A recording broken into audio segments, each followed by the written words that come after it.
Okay, rolling. Is it rolling? Okay. You need a mascot like Chris Griffin with his little Libre. Oh, gotcha. Is this going to be on video?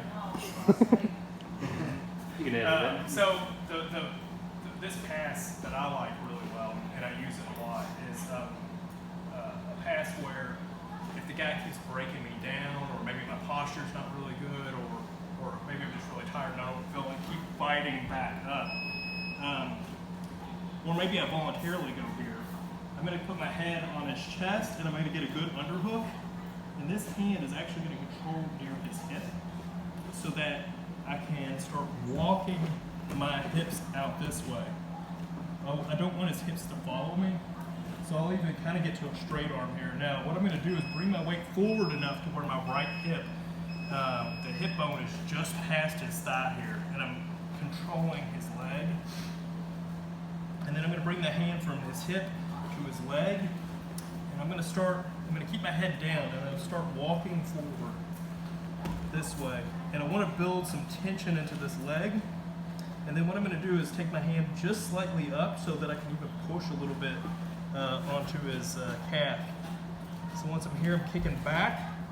And what I like to do is, instead of hopping over and letting him potentially hook half guard, this is kind of what I do different, is I like to hook this leg and just block it. And then I'm going to let this leg come over. I'm going to get control over this arm. Then I'm going to come through, and I'm going to keep this leg hooked for a second until I really feel like I've got a good position. And then once I've got good position, I'll let go to get, the actual pass. But I like to control that leg for as long as possible, just because it keeps an anchor on his hip.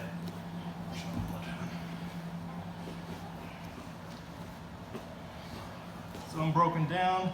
I like to have, for me personally, I like to have the head just kind of controlling center of his chest, and it's kind of blocking his head either direction he goes. I can kind of get it up underneath him if I need to. Controlling the hip, and I'm walking out. Hand comes to the knee. I start walking forward. He's going to want to actually open. I want to put a little bit of my palm right here in the calf, just so that it's going to naturally pop open. When it pops open, I'm just going to shove it down and hook here. That way I don't have to fight his half guard. Right here, I can just slide up and over and pass. So that's the only difference between mine and people that go straight to half guard.